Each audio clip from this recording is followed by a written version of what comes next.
What is your relationship to change? Now taking a deep breath in and a out.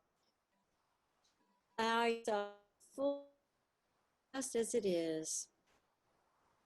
Namaste.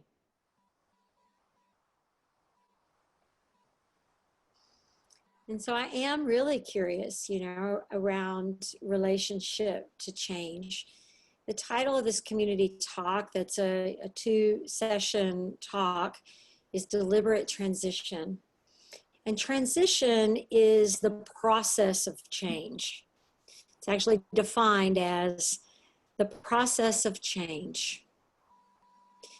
And often associated with the process of change is there's a thing, a person, place, or thing that is one way, and it's now becoming something else. And a lot of change occurs when we don't expect it. Because for the most part, humans try their best to control change. Humans try their best to see change as something that is really under their command.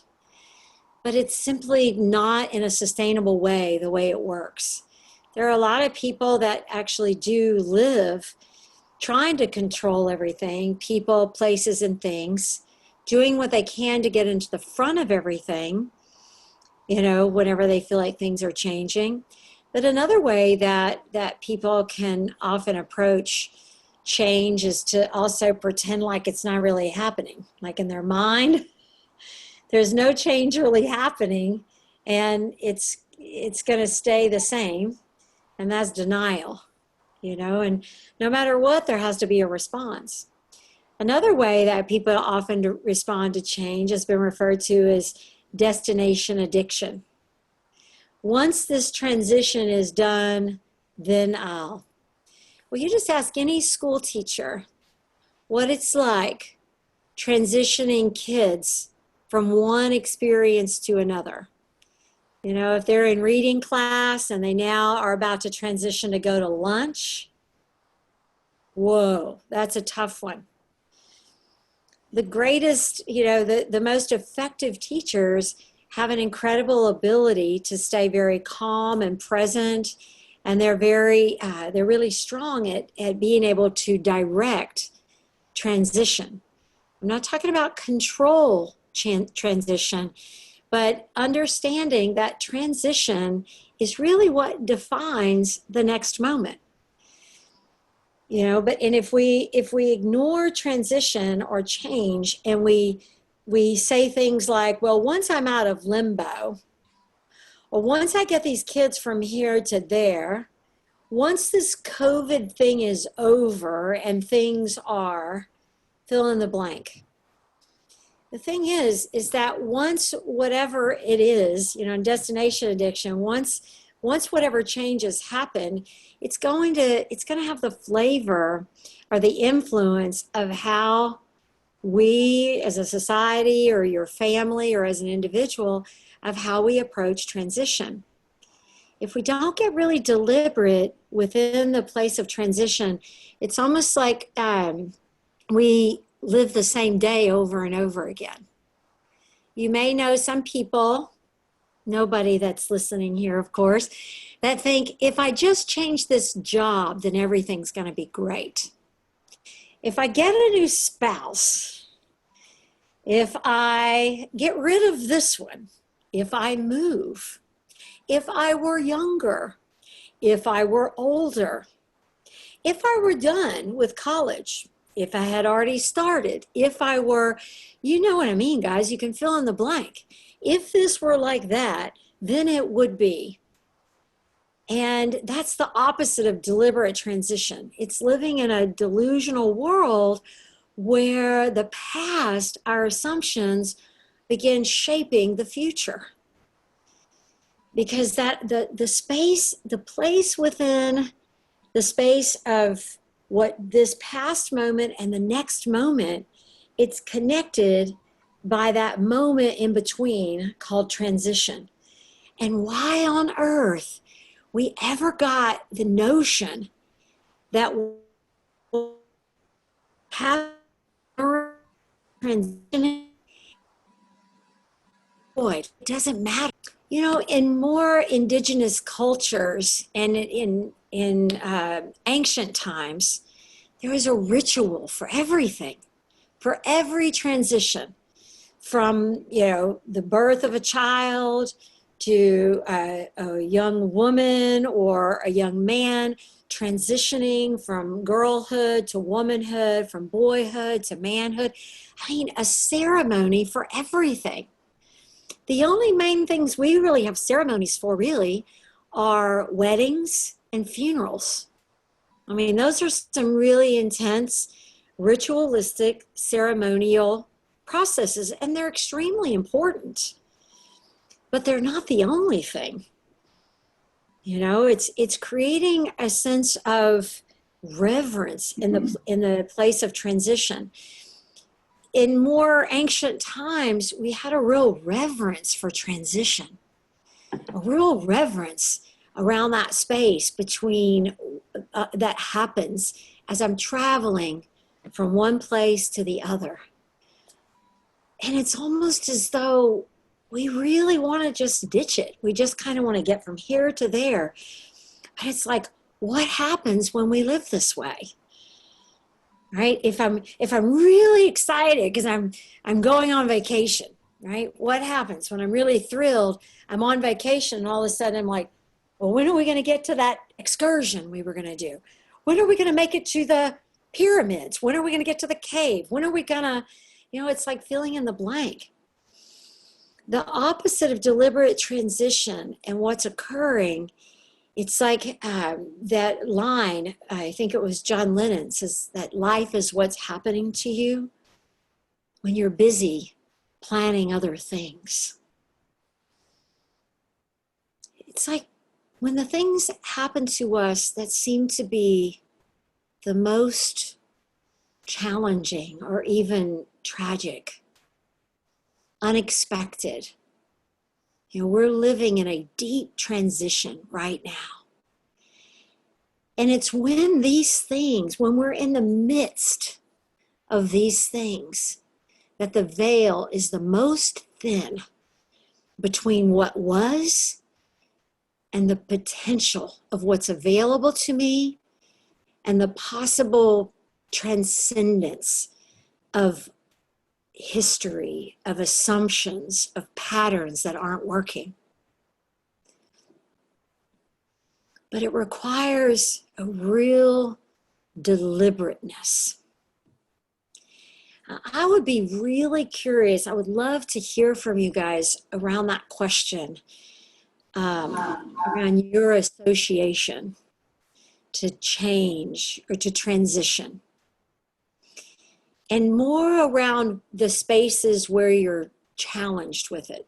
And so just, you know, for the sake of you guys engaging, you know, you can just kind of physically raise your hand.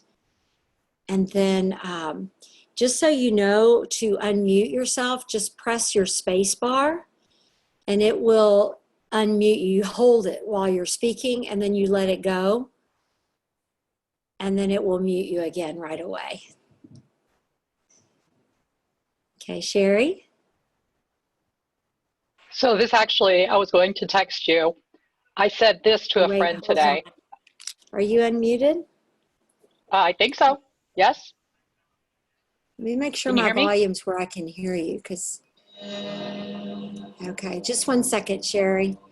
Let me make sure I've got everything situated here so I can hear you.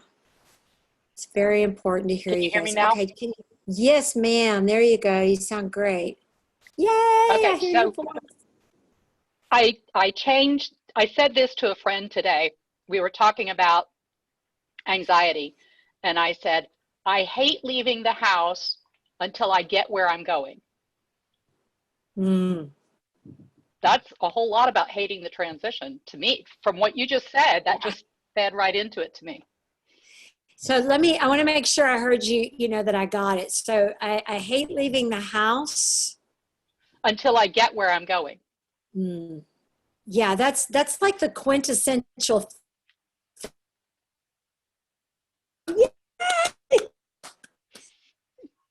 Yeah, that's important. Were you aware of it when you said that earlier today, or when you said it? I'm sorry, you blitzed out there for a second. Were you aware of it when you said it? Were you kind of lucid to it when you made the comment, or are you just now realizing it? I no, I do know that I dislike change, and I am a homebody, and I do get to where it's like the longer I stay home, the less I like to leave.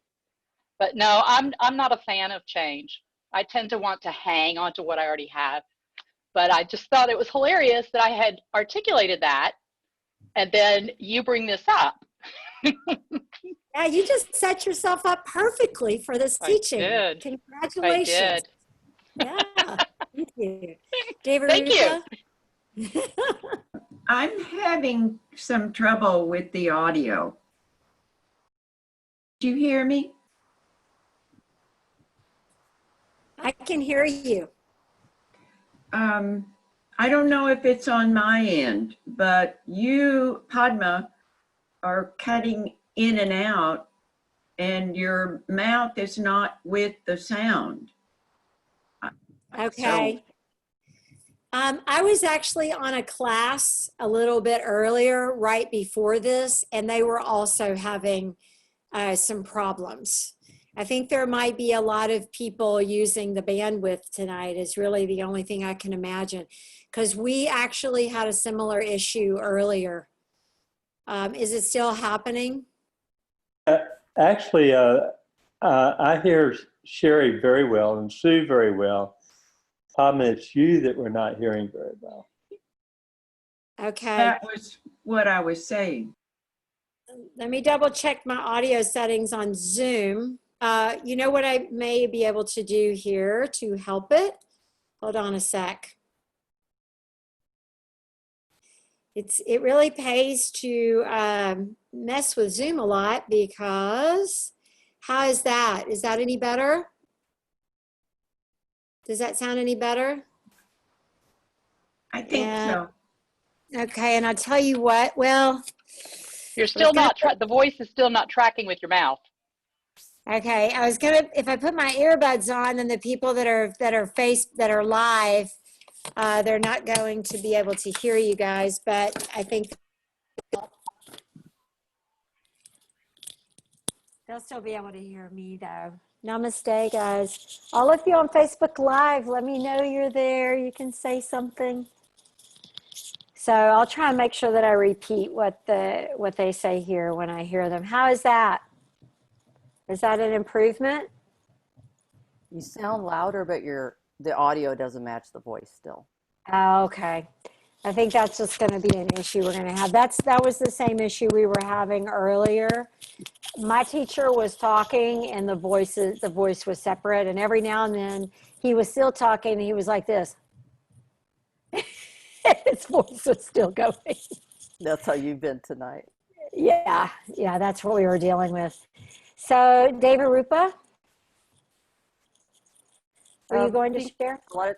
Yes. I think a lot of times with change, depending on what it is, can be fear or anger. But quickly after that, I am curious about, well, maybe this could be something better. It doesn't mean that because it's changed, it's going to be something I don't like. Although I might not like the transition, I'm more open now to, maybe that's a better thing, a best case scenario trying to happen. Something is trying to unfold. And if I could not be so resistant to it, it might be a good thing. Does anybody else have that experience? So for you guys on Facebook Live, David was just talking about how when some unexpected change or something occurs, that there is often fear or anger, but then pretty quickly can begin to transform it into, maybe something else better is trying to happen. And there is that thing, the what if, the tendency to say, but what if the worst thing happens, but we can get into the habit of saying, but what if it turns out a lot better than I ever expected? What if it's, what if I can't really see everything that needs to happen and it's happening exactly the way it needs to? Anybody else on your association or your relationship to change? Those of you on Facebook Live, I encourage you to put things in the comments because I'll look forward to going back and taking a look at those. And that can also be really helpful for next week's as well. And anything you put into the chat, if you send something to chat, it's really helpful if you send it to me privately. That way everybody else isn't trying to read at the same time, but you can send something to me privately and the chat can actually be saved along with the recording. And then that way that'll inform me too. So Sandra has her hand raised.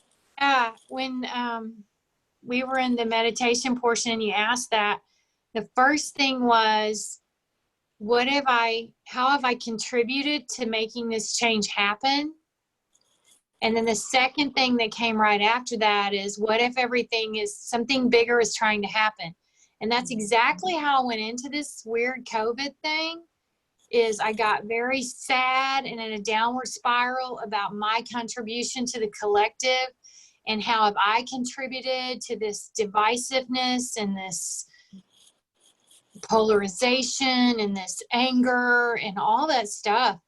And, and then the next thing is, and how am I going to contribute right now and right now and right now?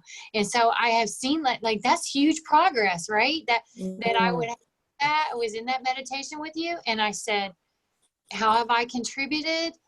And what if something bigger is trying to happen to help me contribute differently? And so that was exactly that's what I thought. And then when I look back on how I've processed through this, that's similar pattern. Thank you, Guru Devi, for my training. Thank you. You're welcome. So Sandra is sharing about, being able to quickly make a shift to, how have I contributed and how can I contribute now to what's occurring or to what's happening. And, some people might say, and I've had people say this to me, that that's kind of a, a more kind of Pollyanna-ish perspective. But I feel that I don't feel that it has anything to do with that. I feel that it's when we approach things with the what if the worst thing happens, right? What if the worst thing happens? Well, then we're really balancing the scales for our own demise and our own defeat, right? And that's completely imbalanced. It's not a reasonable view because when we look at the laws of sustainability, the laws of Dharma, the truth is that, or you look at Prakriti, which is the law of the farm, everything's seeking its balance or its stability. And sometimes it just so happens that there's things that happen that we don't like, and we don't know what's really needed. We don't have the big picture around what's really needed for that balance and that stability. So we have to be able to take a step back. And so, if part of you, it does pop up in your head that, oh my gosh, how have I contributed to fill in the blank? Maybe it's some of the worst case scenario things. How have I contributed to that? Well, that may tend to take you into possibly feeling a more defeatist attitude. But then if you're able to say, and then how can I contribute now? That's the empowered view, right? By nature, the moment you say anything that takes you completely into the present, physiologically, right, you will start to shift from the fight or flight syndrome, this fight or flight perspective. And if you're in a fight or flight, which is also seen as the death mode, right? Fight or flight has been responded to as the death mode, and the relaxation response has been referred to as the creative mode. How can I contribute now? That brings you into creation. That brings you into a creative mode. And quite naturally, the creative mode is the empowered mode. And you're going to make a shift. Your nervous system will respond. It will shift to that. Because remember, your mind shapes what your body's doing. It shapes what chemicals are being released into your bloodstream, whether it's cortisol and adrenaline, right? The what are simply referred to as the fight or flight or the death chemicals. And so the shift in our mindset actually shifts physiologically how we're feeling. And when we come into the place of the creation mode or the creator mode, by nature, literally by nature, our presence contributes to we start to contribute to nature seeking its own stability, nature seeking where it needs to be, or we become, a part of the process as a healthy functioning part of the farm, or part of the species, or part of the cell. It's pretty incredible. I just geek out over it whenever when I just realize how divinely made we really are. And where some might say, well, that's just, that's just a more, that's just, you're an optimist, and it's like, well, I wouldn't necessarily just call myself an optimist. I'm a realist, because the whole nature of yoga and Ayurveda, you have to look at things as they are. It really is about developing the capacity to become sensitive to what is really happening, what is really being manifested. Because as I mentioned earlier, some people deal with transition and they go completely in denial. They pretend like nothing's happening. We see that in people that, right now with our whole COVID thing, where it's like, there's absolutely no regard. It goes the other direction. Right. And I'm not saying we want to be run by fear, but presence and awareness of how my presence is affecting another,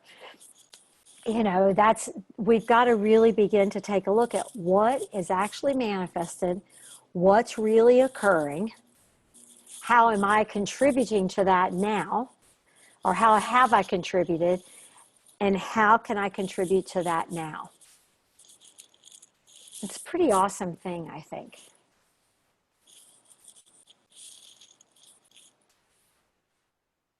And isn't it interesting? This is so cheesy, but the one thing that's definitely certain is that everything's always going to change. We really don't know, do we? We really don't. You can dot all the I's and cross all the T's, and we just don't know. But what we do know, or what we have let me say this, what we have the capacity to know is we do have the capacity to know the contents of our own mind. We do have the capacity to know how we are contributing to our own experience, and how we're contributing to our own experience most definitely will reach outward. We have the capacity to know that. And we have the capacity to know how to calm our nervous system. We have the capacity to know how to move from stability to instability, back to stability again, back to instability, back to stability again. Because isn't that really the nature of life? When you're walking, like if I'm standing, when I stand, I have a feeling of stability. But if you watch a small child, if you see Tristan learning to walk, I get the good fortune of seeing him on Fitness Evolution in the morning. And when you see him starting to stand, he's gaining He's starting to gain a feeling or a sense of stability. He has to be kind of holding, right? He's still holding on to something. But in every moment from a sense of stability, there's going to be instability. Then the skill is to get stable again. Learning this. What do I do when I'm unstable? It doesn't have that connected just yet. And he's got to fall a whole lot of times. And in the transition from stable to falling from unstable to learning to get stable again, that's where he grows. That's where his brain is developing. That is where his evolution is occurring. And the way his environment responds to him in those little failures will also influence what he believes about himself. And so for all of us, you know, when we feel successful or when we fail, either one of those times inherent in that is transition. There's stability to instability to stability to instability again. And the process of what happens in the transition from perceived stability, and we're talking perceived stability, right? We're on a very fast moving big old ball, basically, and it's actually just a complete and total illusion that we're actually even stable. It's a perception of stability, right? And through our perception of stability, we're able to create more stability, right? And so the more that I can allow myself to feel what I feel when I'm unstable, and the more that I can trust myself to come back to stability and then back into that unstable place again, the more confidence I develop. My association with transition and with change becomes much more empowered, and I open my arms to it.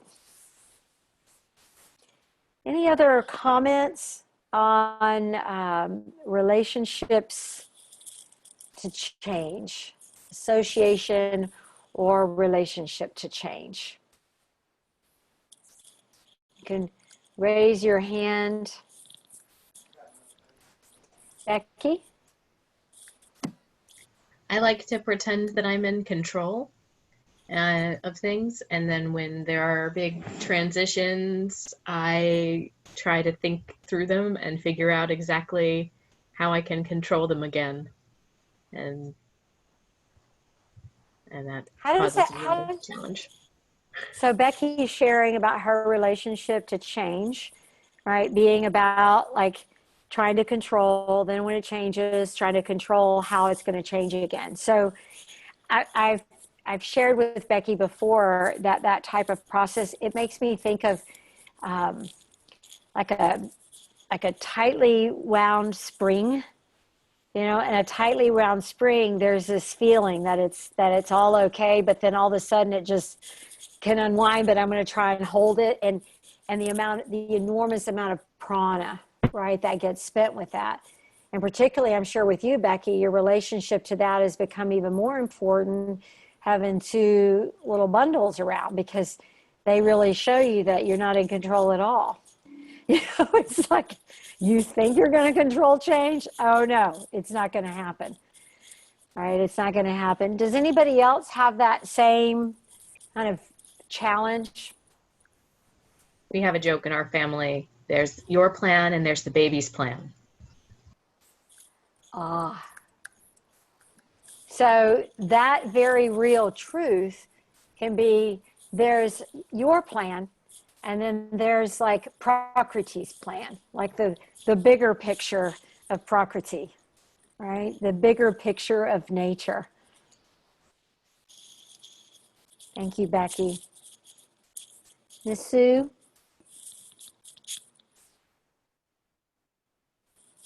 Wait, hold on, Sue. I'm going to unmute you here.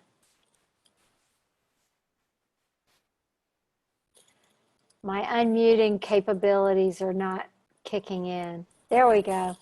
Oh, because mine shows I'm muted, so go figure. Well, I have overrun. Overpowered. Okay, Yeah. good. Um, I hear what you're saying, but I keep thinking about uh, major um, major transitions in your life that you know are going to happen, yet you don't either prepare for them. I guess really what I think about is I didn't understand what the transition was all about. That's not making any sense, I'm sure. I guess I have suffered from, what is it? Destination addiction, because I remember Destination saying so many times, you know, when I get done with all my coursework, when I get done with my comprehensive exams, when I get done with my dissertation, okay, then voila, things will all resolve and be perfect somehow. Do you know how Yes. dense, how dense Well, thought that is? But I didn't even see the transition. I didn't see that this is ending and something new is going to start, but there's an in between. Do you know? yes. So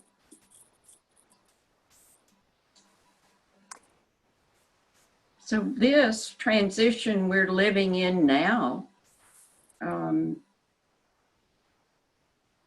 I think somehow doesn't feel alien or threatening or strange for some reason. Feels very comfortable. Mm-hmm. Maybe I've gone over the bend, dear. Maybe so, Mr. I don't think so. Um, yeah, you know, my relationship with transition definitely transformed as I became a yogi, because I was really able to see through my training of working with postures, breath, and mind, like through the discipline of that, I started to see how important moving from one posture to another was. Like I really started connecting the dots in my brain that when I'm moving from one thing to another, and I'm blowing off the transition time, that's when I bump into something. That's when have you guys ever noticed that? Do you find yourself like bumping into furniture, or, you know, you find yourself stubbing your toe, or, you know, just crazy things that happen, because, you know, you're busy going from one place to the other, going, you know, it's like when I'm going from one thing to the other, that's where my life is happening. And when you say, you know, well, with this transition of what's happening now, you feel quite comfortable. I'm curious, which part of the transition are you talking about? Are you talking about for yourself personally and in your own life and your kind of movement through life? What's happening globally? Yes, for my personal life, yes, for sure. But also much broader than that. I, I, I don't know why, but I sense that it is sort of a wake-up call or a reckoning for civilization. You know, not to be dramatic, but Right. I think more people may be will be required to think or change for the Yeah. better. I Yes. hope that happens, but that's what I deal. Mm-hmm. Thank you. Thank you, Miss Sue. Araceli? I can think of something that's kind of maybe the flip side of what's of the destination addiction is I can handle what's going on right now, but I won't. But what about what's coming up in the future? Right. And I mean, I think I remember saying before that when I was in third grade or second grade or something, and I saw the math book for the next year, the fourth grade math book, at the end of the school year, and I saw I was going to have to add 4 plus y equals 7, and I was like, I'm never going to be able to add numbers with letters. How's that ever going to work? And so I think that's the pattern that I see. That's more that I'm overcoming it, but it's still there. It's like, oh, hey, I was able to do this, but what about what's going to come up next? Yeah. Thank you, Araceli. And I think that, it is a bit of a slippery slope, and what I mean by that is that, you may notice your mind's tendency to go into the what if that happens. It's like, okay, I've got this now, but what about, but the truth is that that's really where we want to stay, because I can feel that sometimes, that kind of that little bit of movement toward, but what about, and the moment I can feel it in my body, like I know, and that we'll talk about that a little bit more next week, because this is kind of a continuous thing. Today was just sort of really laying it out there, but it's like noticing in your body, what you feel when you find yourself thinking, what might happen when, or if I were to get there. That uncomfort, that discomfort that you feel, that discomfort or that sort of anxiety or that that fear, whatever it is, that's telling you, stop doing that. That's not where you need to be. Because I really have, there is such a distinction between living organically. It's like what you guys learn about yoga postures. You learn that you've got to build the form, right? You learn to build the structure. And so for you, it's like you're building the structure in the moment, of your mind, your body, and your emotional kind of complex. You want to build a coherent structure. Then once you have that structure, and that's the first thing, then that empowers you to be present in the moment, that you can really develop self-awareness in the moment.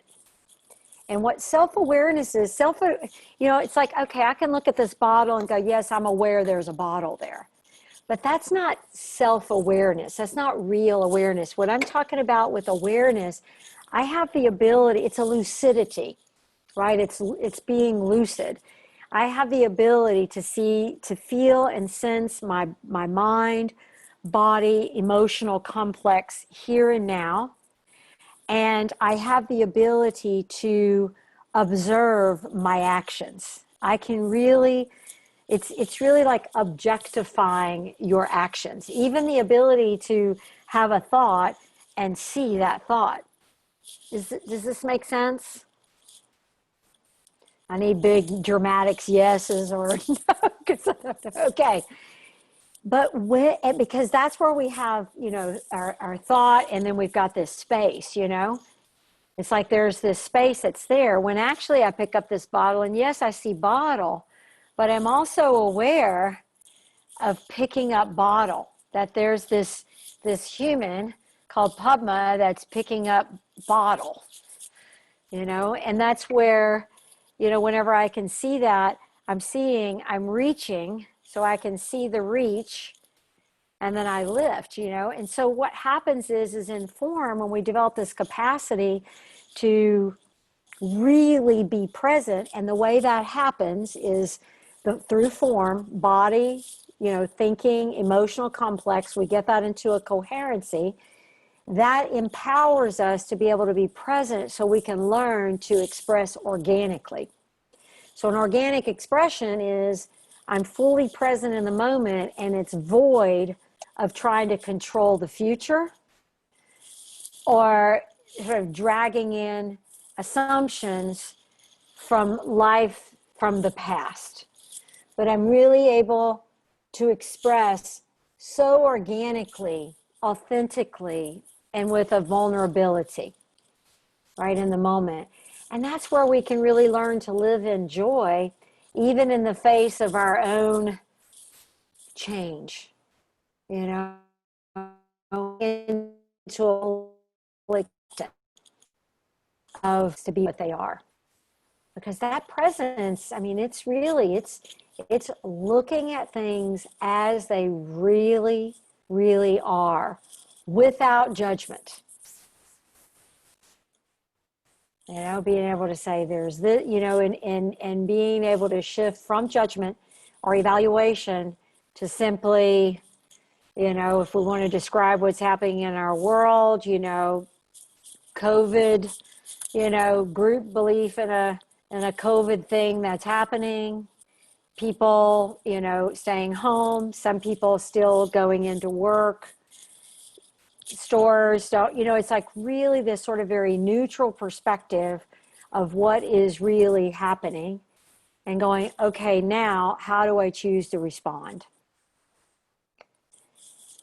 So anybody else on your relationship to change, to transition?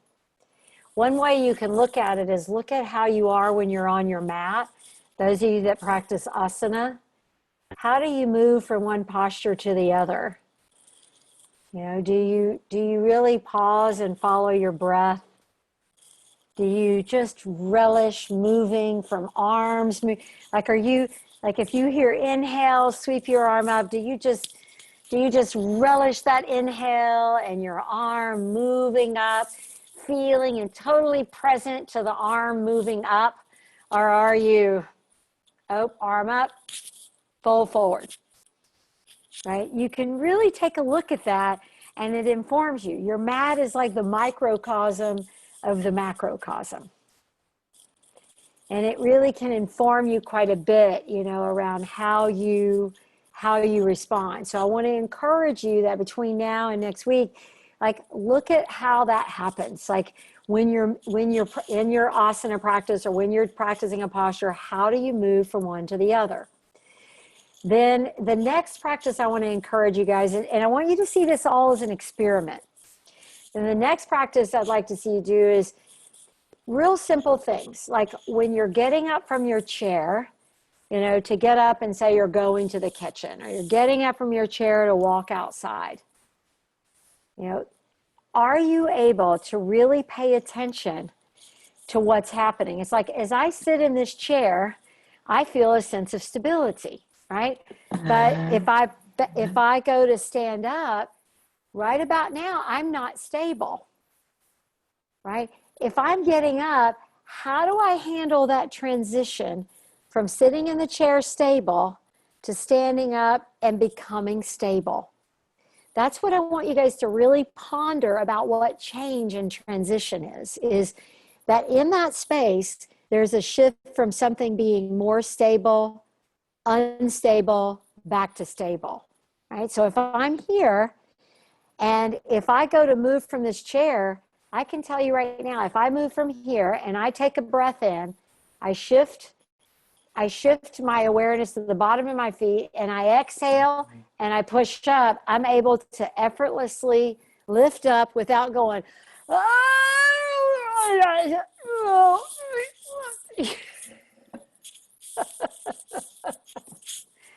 My teacher told me one time, she said, don't ever grunt when you get up, ever. Ever. Stop it. You know the message that's sending to your brain. It needs to be an exhale. You know, around my dad, you know, when he's going up the stairs, I can see it. I'm like, if he would just exhale with each step, it would be so simple, but he doesn't. He holds his breath and he grunts instead. He goes, ah, like that, you know, and that is no bueno, right? So it's looking at these simple transitions from one to the other. Have you guys ever noticed, those of you that practice asana at Rasa Yoga, have you noticed how we cue transitions? We cue every transition. If you've ever seen most yoga classes, there's no real cue in any transition. I have never been in any other practice with anyone ever where transition cue the way we cue transitions. We cue to inhale, shifting your weight, pivot on the ball of your foot or whatever. I mean, we are cueing it all. And there's a reason. Not everybody catches every one, but it's going into the thinking and into the mindset. You know, so it's like you want to start to notice what's happening to you on the simple things when you're transitioning from one to the other. Because, my friends, the real transformation takes place on how we handle the big things, on how we handle the little things. You know, if we see life as a struggle, getting up and grunting and all of that, then you can bet that's how we're handling the bigger things. It's point A, point B, let me ignore what's happening in between, or in other words, let me just hold my breath. And here's the thing, our mind shapes how we breathe. The way that we think shapes how we breathe. So if I'm here and I'm getting ready to move and I take a big breath in and I hold it and I grunt, what does that tell you about the mind and what's happening with the mind? Right? That is exactly what's happening. There's a thing that's happening during the transition, and we're going into a state of, the word is avidya. Avidya is just directly goes right to ignorance. In other words, we have so many split seconds in our lives that we're really ignorant to what's happening. Let's say if I spend my life going, I'm in this chair and I want to go to the kitchen. And all I'm doing is I think, here, kitchen. Notice how many moments are from that space to getting to the kitchen, I am completely in a state of avidya.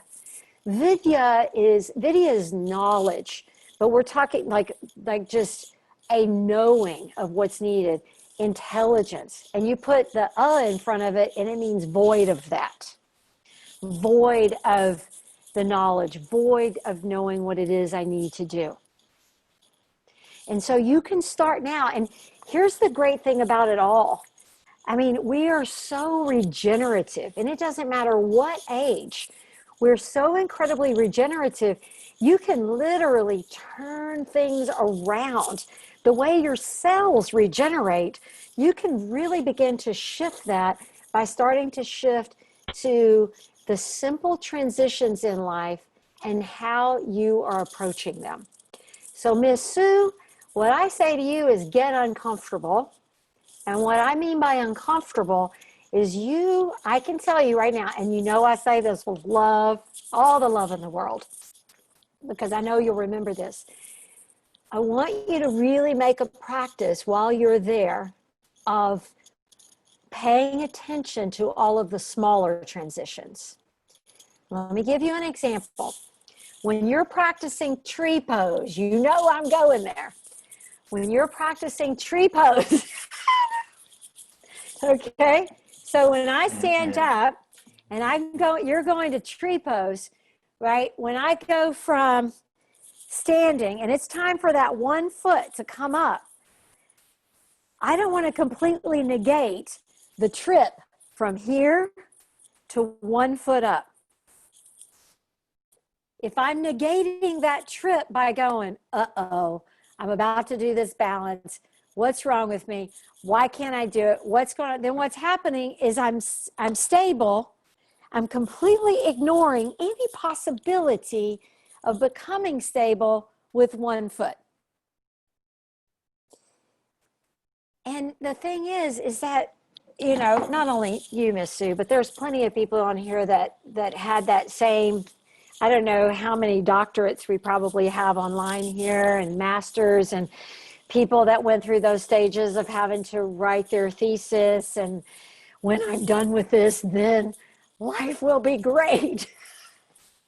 It's like, no, I'm going to be more responsible now. I've got to do something with all this.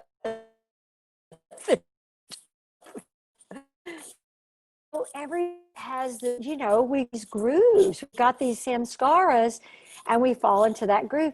So you've been very well trained, but I want you all to understand something. It's that training that brought you here today to be able to hear the words I'm saying. I love it. The Dalai Lama has been known to say, I love working with the rich, the famous, the accomplished, because they know it's not a thing out there that's going to fix everything. So the more accomplished you have been in the world out there, celebrate what it took to get you there. And the samskaras are the routines, the subconscious training that now isn't really your friend anymore, right? It's like, but it served a purpose, right? It's like there was a time when eating, you know, baby food served a purpose, but it doesn't really anymore now. Of course, we all love our smoothies, so I don't know, I guess that's just grown up baby food, but you know, right? It's like that served a purpose in developing that, because I feel, because I'm really clear on the type of students that I draw. It's, you can look around you. They're generally pretty accomplished individuals. If you looked at our community and you look around, because you became very accomplished out there in the world, that is one of the goals of yoga, artha, to become accomplished out there in the material world. But that mastery is meant to be, okay, so let's put that there, been there, done that. Now it's time for me to move to the next thing. But it doesn't mean you don't use that form to take you to the next thing, but it means that you need to put it to the side and think, maybe there's another way. Maybe there's another way that's bigger, more expanded, and a heck of a lot more fun. And part of that means the appreciation from the transition from one foot to the other. Even in walking, you guys know when you walk, right? Just like the baby learning to walk, when, you know, all of us, we know how to walk, but do we really walk well?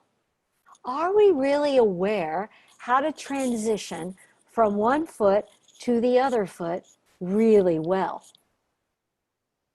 And you'll know if you're pushing off with your toes, you got a spring in your step, you're not sort of throwing yourself forward or holding yourself back, but there's kind of an up and then a down and up. There's just sort of this spring in your step, right?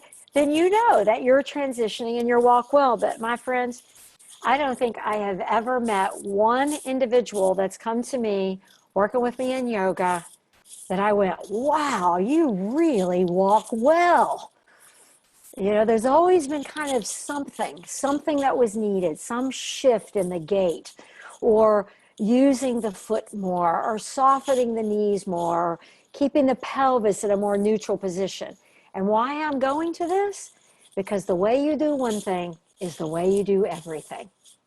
And the beautiful thing about the training of yoga and Ayurveda is you have the instrument to work with right here underneath your own nose. Now, it's not a short-term effect. It won't be a short-term shift and suddenly I'm going to handle change and transition better.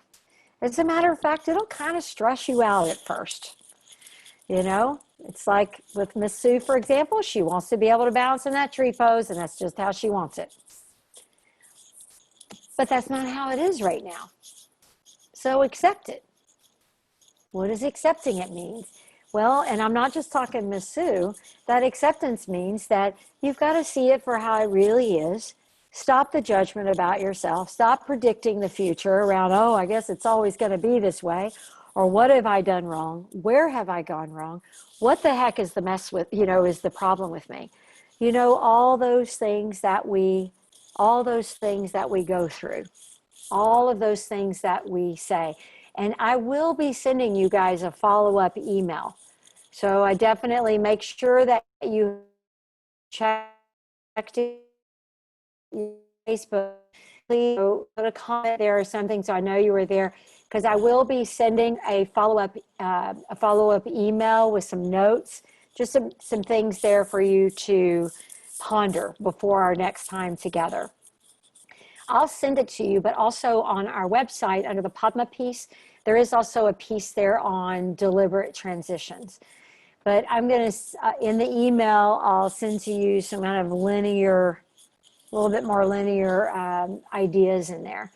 But just, before we close, I want you just to just ponder and even consider writing and emailing back to me what your experience has been in paying attention from the simple transitions, from sitting to walking, one foot in front of the other, practicing maybe your favorite posture and how you're approaching it, especially your favorite balancing posture, and understanding that balance isn't what we think. That is it possible that to be an incredibly balanced human being, you must welcome instability and stability, and realize that these two are interwoven together and they work together. One gives rise to the other. Any comments or questions before we close? Everybody knows what their homework is. And when you get the email, I'll have deliberate transitions in the email. So you'll see that it's from me. I'll make sure that I send it from padmashakti@icloud.com so you'll know. If you have not received it by Saturday morning, maybe check your junk mail. Okay, so let us close. And Heather, let's see, who else was my tech person? Heather and Miss V. I had a bunch of you online when I came on, so I wasn't totally sure. Heather, Miss V, and Gracie, thank you guys so much. Please make sure that everybody's listed that was on here, so I get the email out to everyone. Thank you so much. That's really good. That's really helpful. And you just take a moment, take a deep cleansing breath.